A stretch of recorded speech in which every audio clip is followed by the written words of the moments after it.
Hello, I am Dr. Leah Leach, the headmistress of the Uhura Training Academy and the founder of Gal's Guide. So my work at Gal's Guide is maintaining this glorious library. Right now we have 1,900 books. We're so close to 2,000 books. I just love round numbers. Currently, the collection is fantaculous. That's not a word. That's not a word.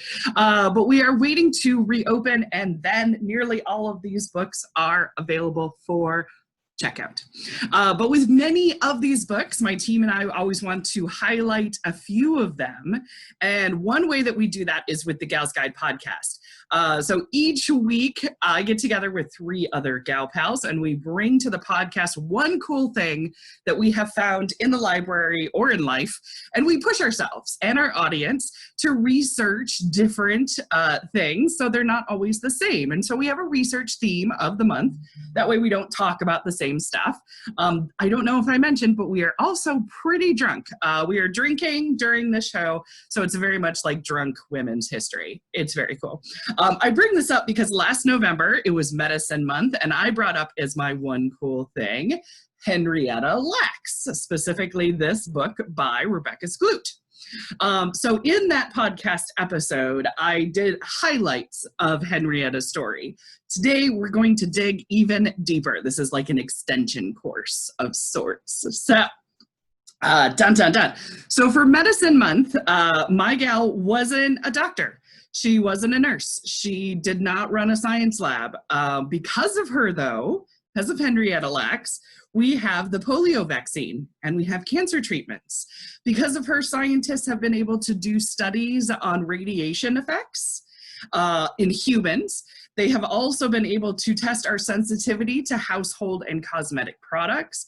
Her cells have been used in over 74,000 studies for over 68 years. So today I'm going to present to you the history of Henrietta Lacks and her immortal cells. So I'm going to say I am so glad that her cells have saved so many lives, because her life was hard, very, very hard. It's an uplifting story in the sense of knowing that your immortal value has given so much to others, but her story is tragic. There's going to be moments that will piss you off. I will just let you know. So let's get into her story. Let's start with the person. Let's start with her. So Henrietta Lacks was born in Virginia in 1920. When she was 4 years old, her mother Elsa died giving birth to her 10th child. Henrietta and her siblings would go on to stay with various relatives throughout Virginia. One of her siblings died in a car accident. Another one with a rheumatic heart failure. Another one was poisoned. And I wish I had more details on the one that was poisoned, but I personally didn't find anything, and that is fine. Henrietta would spend a large amount of time with her grandfather in a log cabin that was once the slave quarters on the plantation. The cabin was owned and operated by her white and mixed race ancestors. It was in this cabin that she would meet her future husband, David Lacks, but everybody called him Day. So Day Lacks. That's what they called him. Henrietta started working at a very young age alongside of her family as a tobacco farmer in Virginia. She stayed in school until 6th grade. Day was considered a sneaky child, and he stopped going to school after the 4th grade. When Henrietta was 14 years old, she gave birth to her first daughter. 4 years later, she gave birth to her second daughter. And it would be 2 more years later before her and Day got married. The family wasn't super excited about Henrietta and Day getting married because they were cousins. So it was a little awkward, but also because Day wasn't the most loyal to Henrietta. So loyalty and philandering, yeah. He didn't necessarily bring home the other ladies that he was with, but he did bring home syphilis. And if you've listened to my podcast, syphilis comes up quite a bit. So things actually had a respite of looking up for just a little bit for the couple in 1941. Henrietta's cousin Fred Garrett arrived at the log cabin, and he was talking about the steel jobs that were available in Maryland. And it was because the war effort was ramping up. There was a demand for steel, and they needed workers. So Turner Station in Baltimore County was growing by leaps and bounds because of World War I. And now America was entering World War II. And Turner Station was once again being established as a very large African-American community. People were calling it the Promised Land. It had jobs, it had opportunities, it had a possibility of growth and owning your own business, owning your own property, etc. Having a really, really working class job. So Day was convinced that Turner Station was going to be the place for them, for their family. He went ahead with Fred to get work, and Henrietta stayed with the kids until they had enough money to buy a house. Okay? So from the book, The Immortal Life of Henrietta Lacks, quote, a few months later, Fred got a draft notice shipping him overseas. Before he left, Fred gave Day all the money that he had saved, saying it was time to get Henrietta and the children to Turner Station. With that money, Henrietta and Day bought a house in Turner Station and started a new life. There's not many super happy moments in this story, so I always I hold on to this one. I'm like, oh my gosh, a happy moment. They had 3 more children for a total of 5. Their oldest daughter suffered from epilepsy and didn't talk. Henrietta's last child was delivered at Johns Hopkins Hospital in Baltimore. And even in the even in the 1940s and 1950s, Johns Hopkins was one of the few hospitals that would actually treat African Americans. So still in the 40s and 50s, there was hospitals that African Americans couldn't even go to receive treatment, let alone to deliver a baby. Before Henrietta was pregnant with her last child, she felt a knot inside of her. That's how she described it, a knot. She told her cousins, and they told her to check it out, worrying that maybe she had like a pregnancy inside of the womb sort of thing, or outside of the womb, not inside the womb, that's where pregnancies are, outside of the womb. But Henrietta didn't make an appointment, and she didn't tell her doctors. When she did become pregnant with Joseph, everything went very smoothly. After 4 months of her successful delivery, she felt a stone-like mass on her cervix.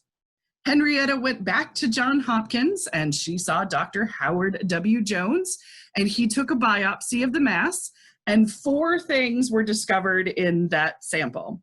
Number 1, the lump was not syphilis. This is important because there was a pre-diagnosis of syphilis. And again, because of my podcast, I bring it up a lot. 2, Henrietta had cervical cancer. Specifically, I'm going to mispronounce it, but I believe it's an adrenocarcinoma. I'm like almost looking at Teresa. Teresa's like, no, I'm so close. It's not that though. It's not that. So at first she was told it was malignant in 1951. That's what she was first told. Number 3, did I say 4 things? Because number 3. I have number 3 written down. But number 3, there was something different when her cells were looked at underneath a microscope. And I'm going to come back to this particular aspect, and apparently number 4 as well. See, number 4. So Henrietta's doctors looked over her chart, and they saw no record of a tumor when she delivered her baby, or the 6-week after appointment that she had. Did the doctors miss something, or was something growing at an absolutely terrifying rate? So Henrietta was treated with radium tubes inserts. It's is horrible, and I will spare you the details, but I'm sure, ladies, you know what I'm talking about. So also more tissue samples were taken without her knowledge and without her permission. Henrietta went home and told no one about the cancer or the treatments, not even her cousins that she had told originally that she worried and she felt like she had a knot. When she returned for her second treatment, the doctors were happy as it appeared that the tumor had shrunk. The doctors wanted to start X-ray therapy to make sure that they would zap any and all cancer that might have spread. Now, this meant visiting Johns Hopkins more often. It was time to tell her cousins and her husband about the cancer because she was going to need help with the small children at home, plus getting to and from the hospital. She would need help. So Henrietta appeared to be in good health as she started radiation treatments. She even asked her doctor when she could have another child. Henrietta didn't realize that the treatments already made her infertile.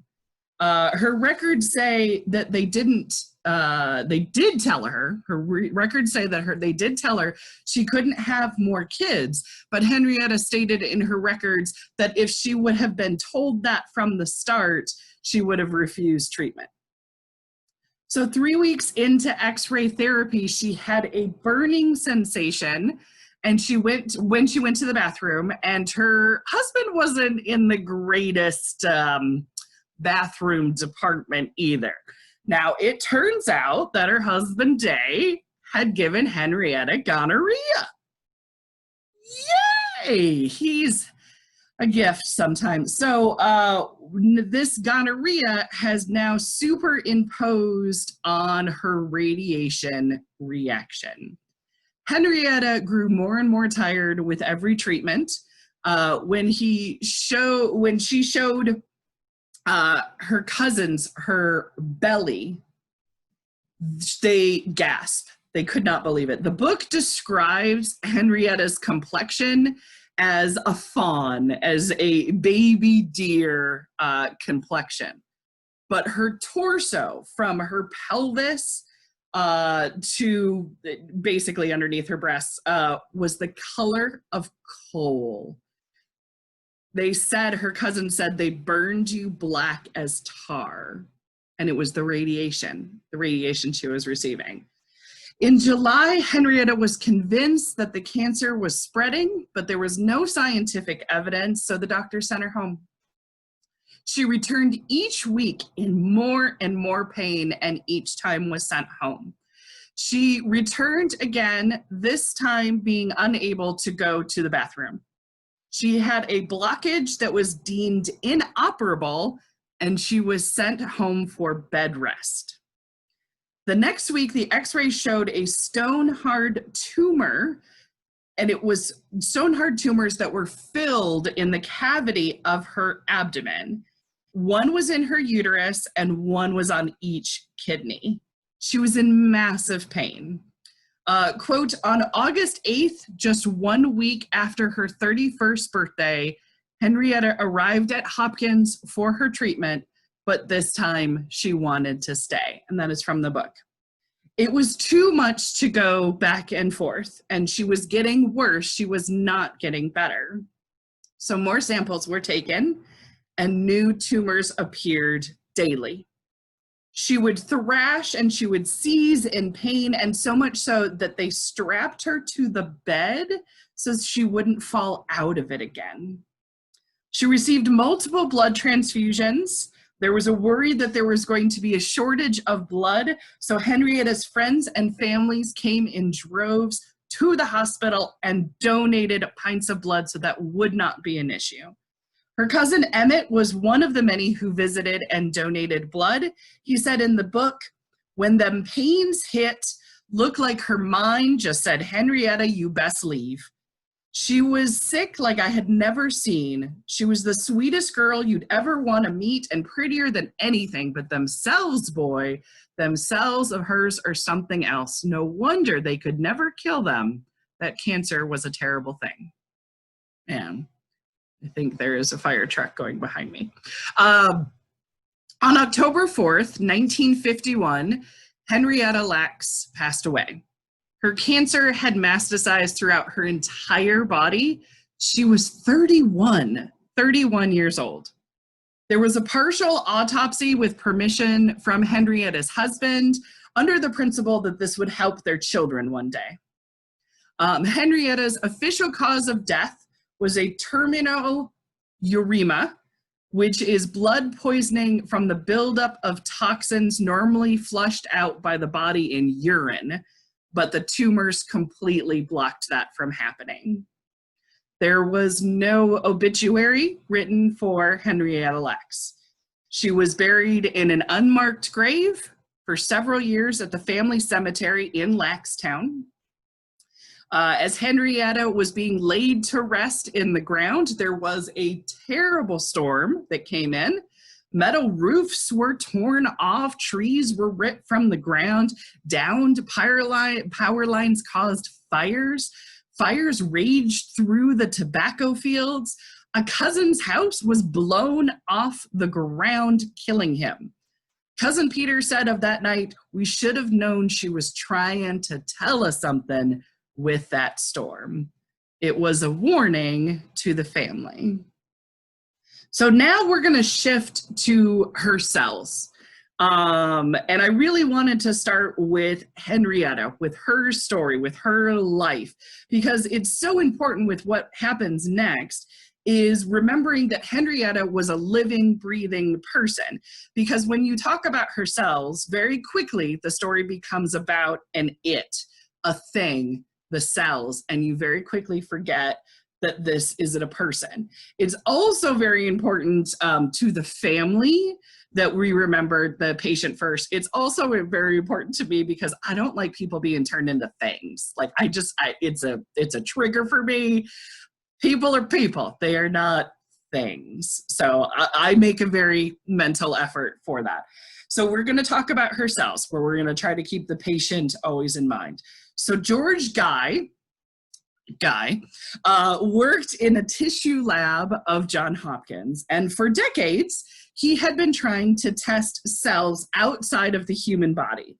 The problem is that the cells would replicate about 40 times and then they would die. However, Henrietta's cells doubled every 20 hours and never slowed down.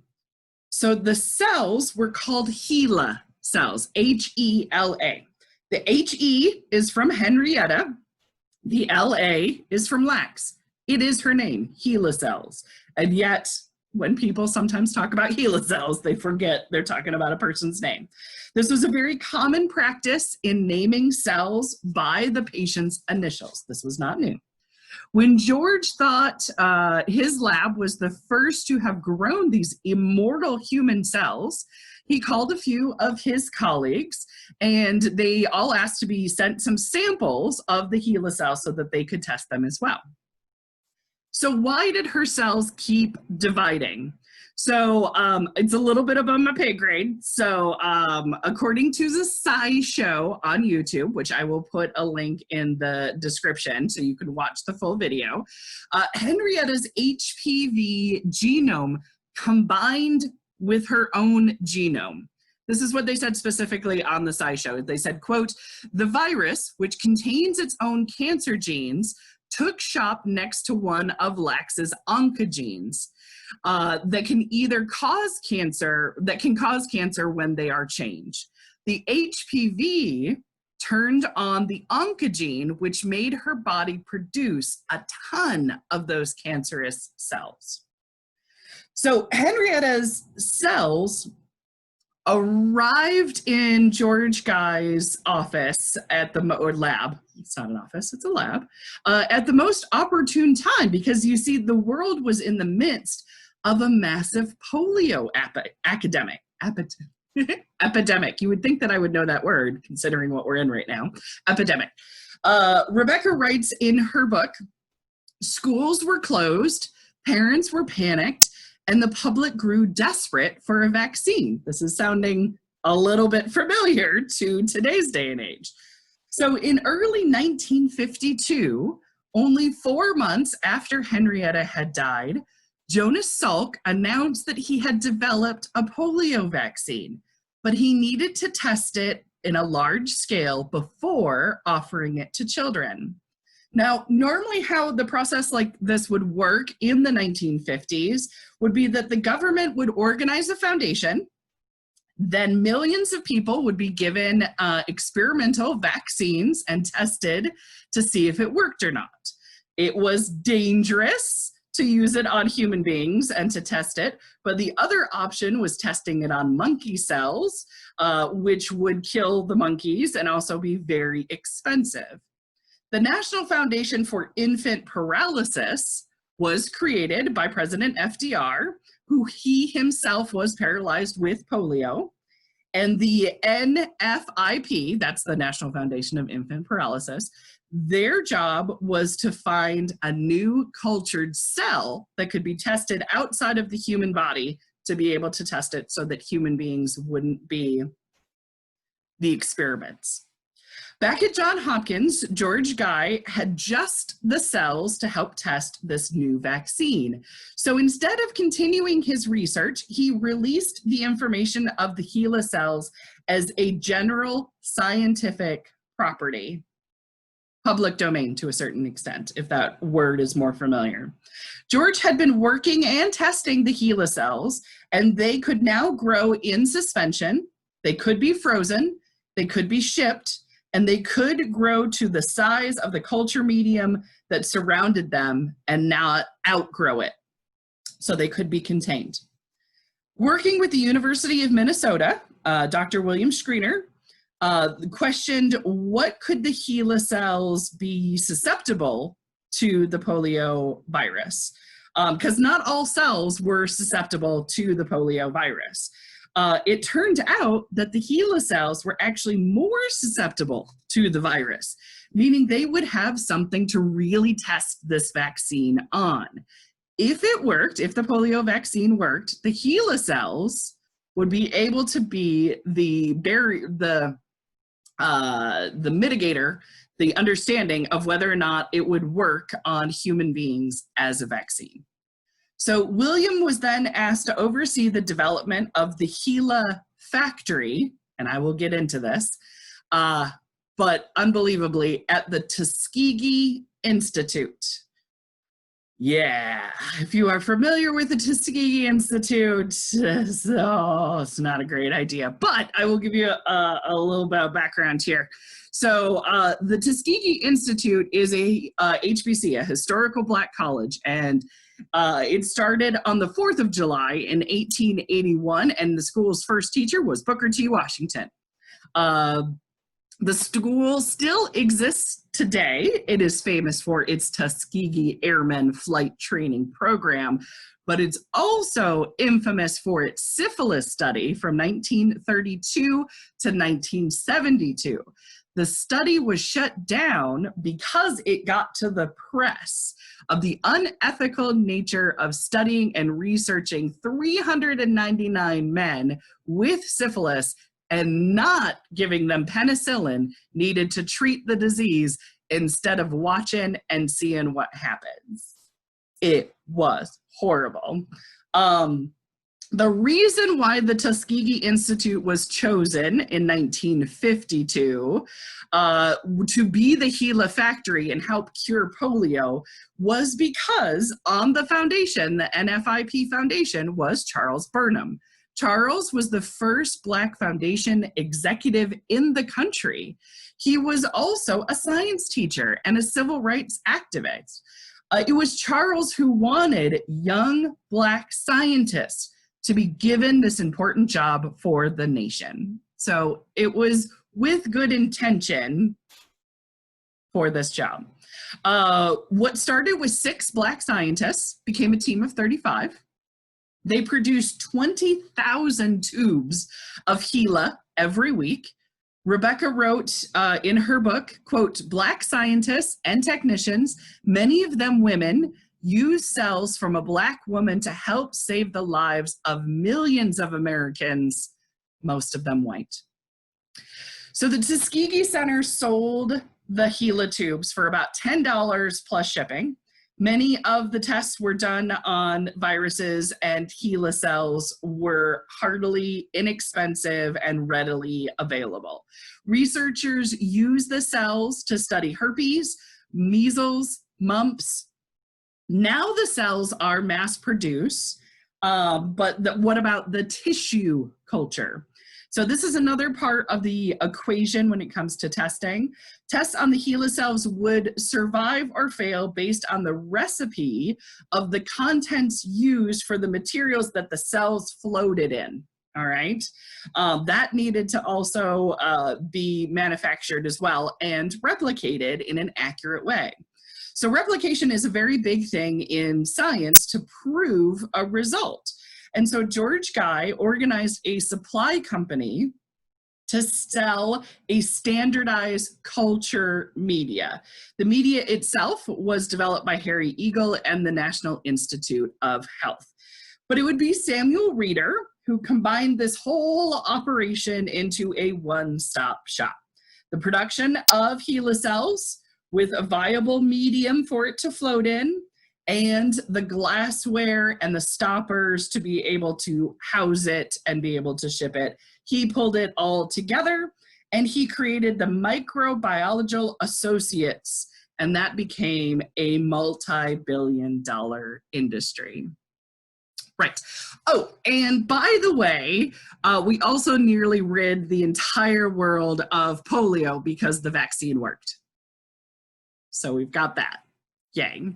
I've seen so many credits to the Hela cells and for the reason why we have treatment for Parkinson's, HPV, HIV, salmonella, and some cancers. Many researchers have stopped testing on animals because they had Hela cells to test on instead. Hela cells are also the reason why scientists can now see our 48 chromosomes. In 1953, a Texas geneticist accidentally mixed a different liquid with Hela, and then bam, 48 visible chromosomes were all spread out. This led to knowing how certain diseases are because of too few or too many chromosomes, like Down syndromes or Kefauver syndrome or Turner syndrome. During the Cold War, Hela cells were part of a radiation study and how deadly they would be when a nuclear bomb went off and how they could also be healed. The cells were spun in special centrifuges to see what happened in heavy gravity, like spaceflight or deep sea diving.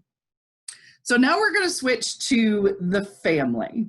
Okay, so we've talked about Henrietta, we have talked about the cells themselves, and now we're going to talk about the family. So now, did people know that Hela was from Henrietta Lacks? Did the family know that it was from their mother, grandmother, aunt, cousin? Certainly the doctors and the scientists involved early on knew her name. In 1953, the Minneapolis Star released incorrectly that the cells belonged to a Henrietta Lakes.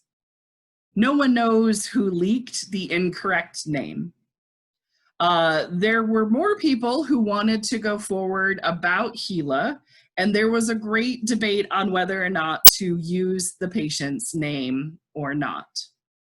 In 1954, Kohler magazine published an interview with George Guy where the name was released as Helen L.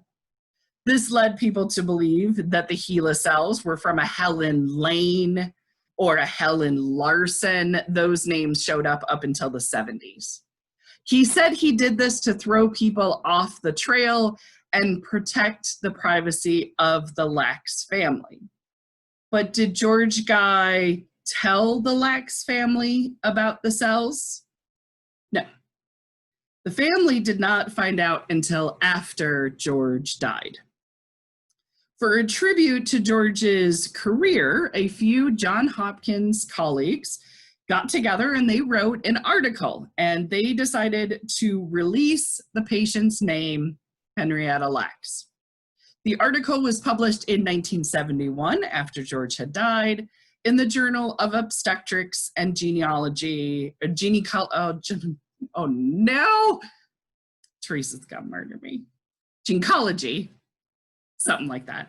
But it included a photo of Henrietta Lacks. It would be another year before this would even get to the family. And it kind of came at the wrong time, like the really, really wrong time. So Babette Cooper had married Henrietta's son, Lawrence, okay? And Babette was at a friend's house when she met somebody who worked at the National Cancer Institute, who had been working on Hela cells in his lab.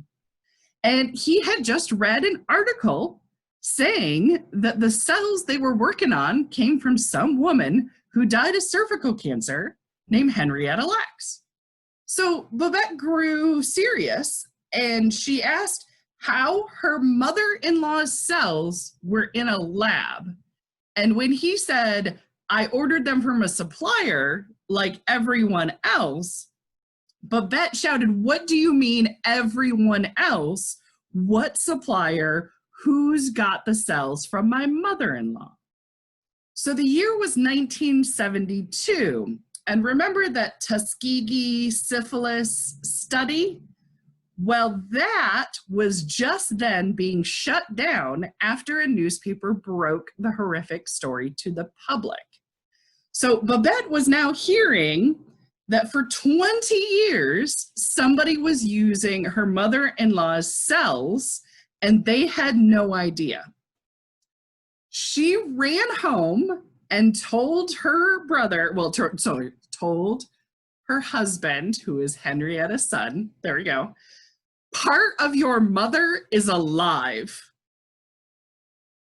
Yeah, not quite, but that's how she said it. Lawrence called the operator at Johns Hopkins Hospital right away saying, I'm calling about my mother, Henrietta Lacks. You got some of her alive in there. When the operator couldn't find an active patient named Henrietta Lacks, Lawrence hung up and called his father, and confusion grew throughout the family.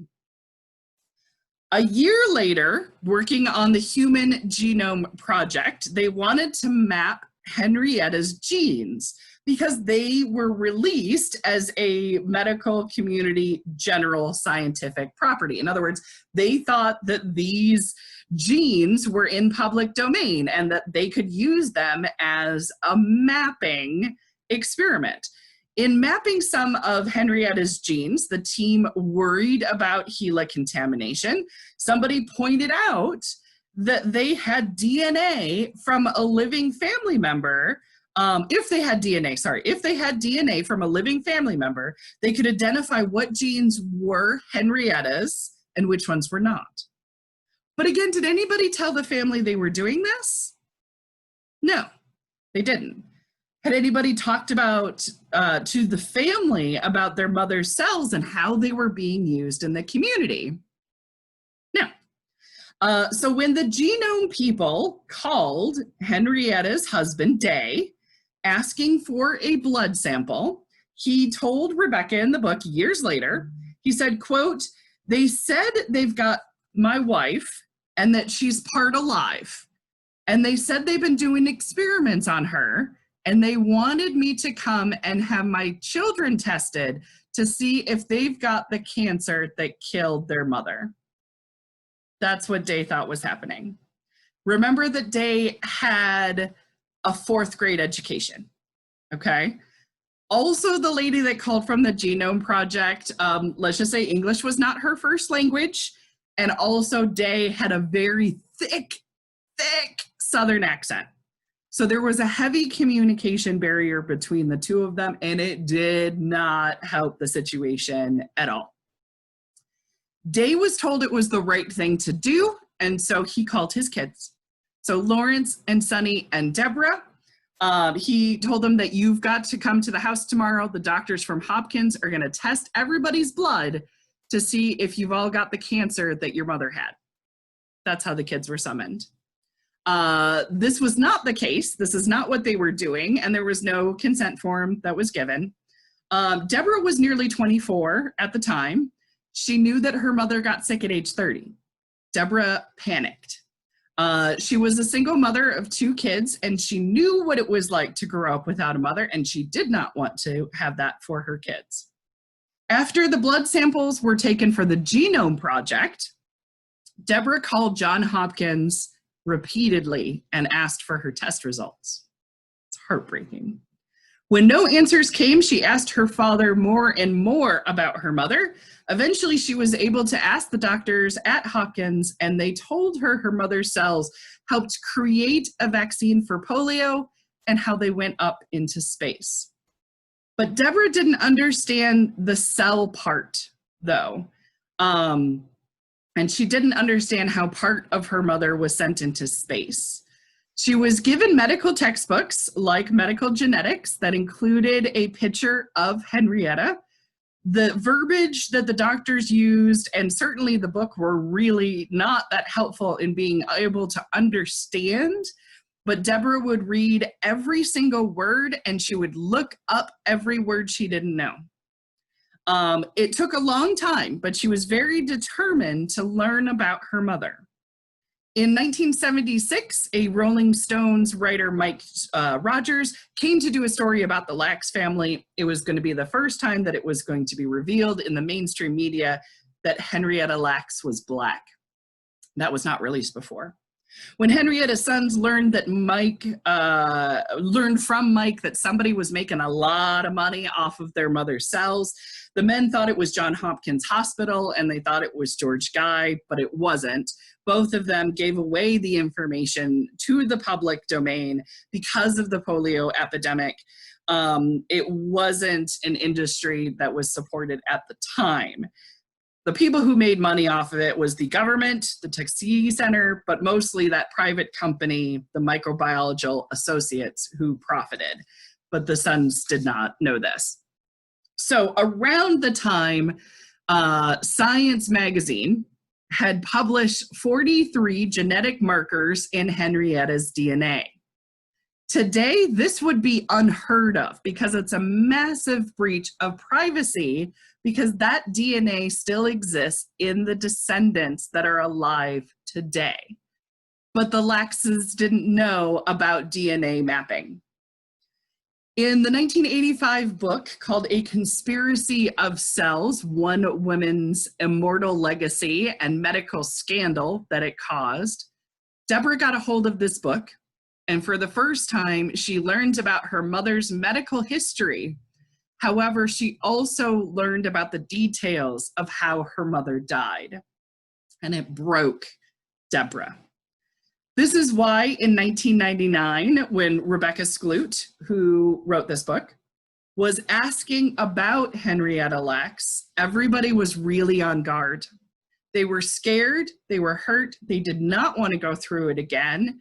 And because it broke Deborah, it was very difficult. They didn't want to put Deborah through it again.